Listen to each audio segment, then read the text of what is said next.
It's my feel-good breakfast show.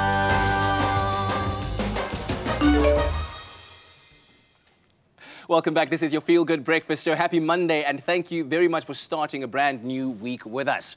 Now, in South Africa, the month of July has a special focus on mental health awareness. And throughout the month, we've been highlighting various mental health illnesses and their effects on the human psyche and psychology and physiology as well. And as we round out July, today, we're looking at how these illnesses can play out in romantic relationships and the effects that it can have on both parties involved. So today, we're asking the question, are you and your partner navigating mental health issues together? Specialist psychiatrist Dr Michelle Vlok-Barnard is in the studio to help us discuss this hot topic. And of course, we'd love to hear from you as well. Send us your questions and your comments on our Facebook page. Drop a comment in there on the post, and we will engage with you live here on the show. Dr Michelle Vlok-Barnard, thank you very much for being here. Thank you so much for having me. It's a pleasure to be here. So let's first start by trying to understand that when somebody is diagnosed perhaps with a mental health illness, what state of mind do they find themselves in, and how that impacts on a potential relationship that they might be in? Sure. They often find themselves in a very vulnerable position. Yeah. As in, it's quite an insecure place to be in, especially if it's newly diagnosed.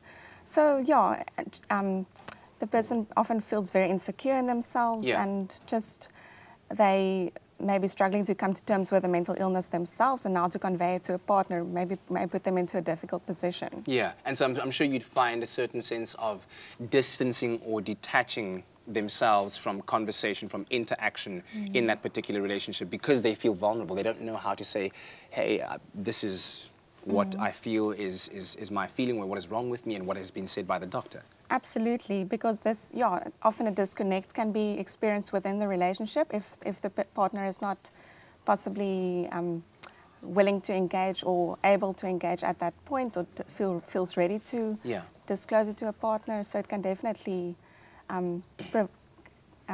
create some distance in a relationship. Yes. Yes. So with the varying degree and spectrum of mental health issues that can exist, is it recommended that a person suffering from said mental health issues should engage in a romantic relationship? And what kind of romantic relationship do they need if they were to engage in one? Yes, I mean, mental illness is definitely no, can I say, contraindication to be in a relationship. And relationships can provide such a great source of support to a person with mental illness. So, given the there's obviously a large spectrum of mental illness, and it's completely a personal and an individualized decision as to whether you want to disclose or not upfront or later in the relationship. Yeah. When we look at the effects of what this diagnosis can mean, give it to us and maybe explain to us how it differs from somebody who is already in a relationship and somebody who's looking to enter into a relationship. Sure. So again, it's a very personal decision. When someone is already in a relationship, and it's quite a serious relationship, it would be advisable to, but again, personal decision, to disclose to their partner, as the partner can potentially provide such a great source of support. And when entering into a relationship, you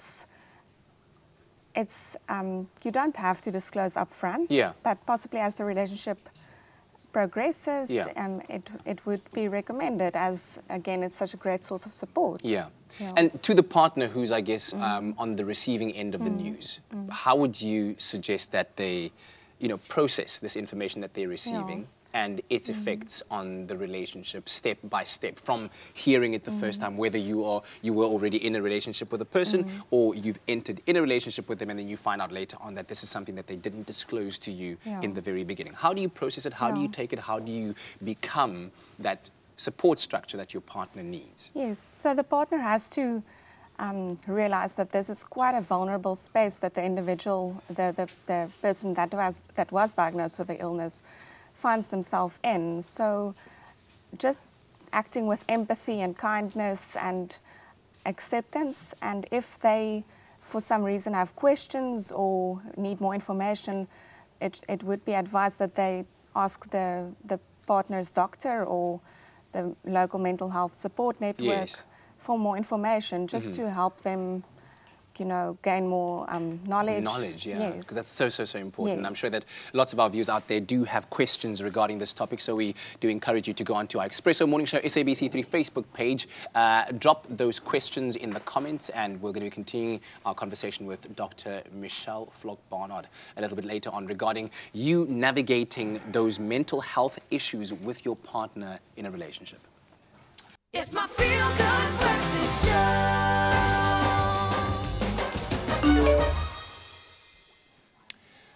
Welcome back to your Feel Good Breakfast Show. It's a Monday morning, the 29th of July, the start of a brand new week, and we thank you for your company. So good to be sharing the morning with you. And of course, in our relationship talk this morning, we've got Dr. Michelle Vlok-Barnard, who's in the hot seat to help us discuss and understand mental health issues within a relationship and how to navigate these. And we've been taking questions from you in our comment section on our Expresso Morning Show SABC3 Facebook page.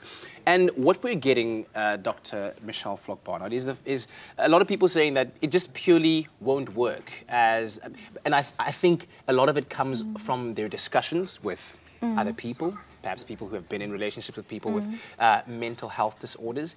Is it as clean cut as that, that if you are a person without mental health issues and you enter into a relationship with someone that does experience mental health issues, that it just plainly won't work? And that's not the case at all. Yeah.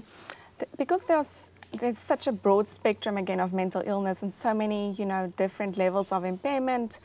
Like when mental illness is properly treated, someone can lead a fully functional life. Absolutely. And there's no reason it should impair a relationship. Yeah. When things are like substances are in the mix, then obviously it complicates matters. Yeah. But a partner who's understanding and can walk the road with the patient, and it can be a very fulfilling relationship. Absolutely. Early on, I mean, we said that for the partner who is the person struggling with mental health issues, disclosure is a matter of choice and comfort. Absolutely. Because it is quite a vulnerable position that you find yourselves in. But in the context of a relationship, how important would you say it is to seriously consider disclosing that to your partner, despite the fact that it might feel uncomfortable? I think it is of potentially of large benefit to the patient, because it just opens up, it can potentially deepen the relationship. Your partner is your life partner, so he or she has to be able to support you in every area of your life. And mental illness can potentially be a large part of your life. It doesn't define who you are, but it's such a large part of your daily life, and to allow your partner into that space it's advisable. Absolutely, it could be very, very beneficial for the growth of your relationship, and especially instilling that trust that, I'm bringing this to you and I'm sharing this with you. It's a very important part of my life that I'm dealing with, and so I have to share it with you. But then, of course, expectations are a very big part of a relationship. So if I'm the partner disclosing my mental health issue to you as my partner, what are the expectations I should and should not have? Firstly, I think you should be able to expect an empathic and a kind response, not a judgmental response at all. But also, if you, as a person with mental illness, disclose to your partner, I don't think you can expect that the partner would fully comprehend from the outset. They may need more knowledge, they may need more information, as they may not have mental illness, so they don't know especially or particularly what it feels like. Yes, exactly. So they may need additional information and counselling potentially. Yeah. Would you potentially advise going to you want to call it team counselling, if you will, for instance, when the partner with the mental health issue has a session to attend, that you, as the supporting partner, are there, even if it's not to contribute to that conversation with the partner and therapist, but to just be there and absorb what is going on in order to deepen your understanding. Earlier on, you spoke about, obviously reaching out to organizations, reading up more. Would something like that help? Definitely, yes. I would definitely recommend the partner of someone newly diagnosed, or even along, further along the journey, to take them along to their psychiatrist or their psychologist, just to get more information, to get a professional opinion, to get more knowledge, to gain understanding, to deepen the sense of also just to accompany your partner on their journey. Yes. Yeah. If you were to look at both sides of the equation, so the partner who has the mental health issues and the one who is trying to be supportive, what are the do-not-dos, the no-nos? Yeah. Okay, I think firstly to mention comments like just snap out of it, it's all in your head, that type of things, which is obviously not true. Yeah. I think to assume that you understand everything about the mental illness is potentially also harmful because, yeah, it's a complex issue and it's a personal journey, and to assume that you know everything from understanding everything to the same degree that your partner with a mental illness does, it can be quite harmful potentially. Yeah. And very aggravating and frustrating in the Absolutely. moment when Yes. you're just looking for that shoulder to lean on or that person to listen to you. Yes. All right, fantastic. Well, we're looking forward to continuing the conversation with you on the other side of a very short break. And of course, you can keep those comments coming, those questions, pop them through onto our Facebook page, Expresso Morning Show, SABC3. It's my feel-good breakfast show.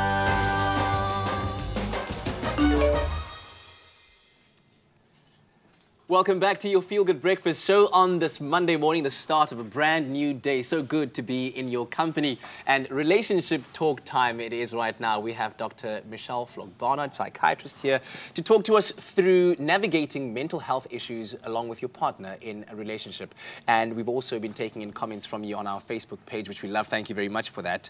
Oratile Nobuhle Benedette says, I, for one, have mental health issues and have been fortunate enough to have a supportive and loving partner that always wants to know more about mental health. And that is great. That's the kind of wonderful. support you're looking for out there. Lebohang Kodisang says, I was born in July, and I never knew that July was Mental Health Awareness Month. I grew up with low self-esteem. I suffered epilepsy for about 8 years, and just last year I lost my son.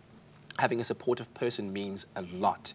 Organizations like SADAG play a big role too. Thanks for the show. I'm learning a lot. We really do appreciate that. And we've had a couple of comments as well where people say from their experience and people they've spoken to, relationships with people that have mental issues don't work. But I think it's like anything else in life. It's an isolated issue. There's no standalone rule that says that, because on the opposite end of it, we have people like Lebohang who says, Oratile, who says that she's had somebody who's supportive and wants to know more about the mental health scenario in their lives. So we spoke about the do's. We spoke about the don'ts. When it comes to being a partner who needs to understand the gravity of what is going on in a person's mind, a person who's struggling with mental health issues, what would you say to them? I think because there's such an amount of stigma still attached to mental health, even personal internalized stigma, the partner has to understand that the person being diagnosed with mental illness is in a very vulnerable position, and he or she puts himself out there in a very, trusting their partner to not reject them. They're expecting just kindness, acceptance, empathy. So it's absolutely important to provide them with that sense of security and not rejection. Yeah. When it comes to that initial moment of revelation, would you advise that couples do it in their own personal capacity at home, or should they do it with a professional around in order to, I don't know, ease the blow, create a space for understanding? What would you say? I think it depends on the person being diagnosed with the illness. It's absolutely a personal decision. If they feel more comfortable at home with just the two of them, then I would recommend that. But if they need a third party, like a psychiatrist or a psychologist involved, then that would be recommended as well. So it's absolutely an individualized decision. Yeah.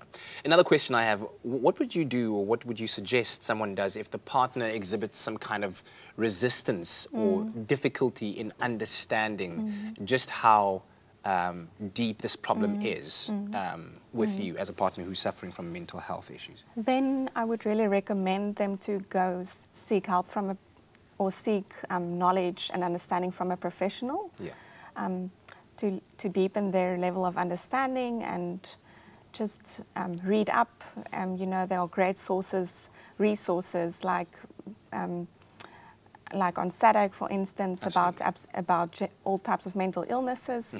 So just to, before, you know, ending the relationship or something extreme, just deepen the level of understanding. Yeah, absolutely. Well, Dr. Michelle Vlok-Barnard, thank you very much for joining us. We do appreciate it. And as we, of course, as we said, wrap up the month of July, which is Mental Health Awareness Month, we hope these conversations have been enlightening to you and have offered some form of strength and understanding to know that there is a whole community of people out there that are open to having these discussions, understanding and learning more. And if you are looking for support, there is a 24-hour helpline, the South African Depression and Anxiety Group. You can call them on 0800 567 567. That number one more time, 0800 567 567. You can catch them also all across social media. Their handle at the SADAG. And of course, get your questions in there. It's very, very important that you don't try and handle these issues on your own. There is help out there. Make use of it. And once again, thank you, Doctor. Thank you for having me.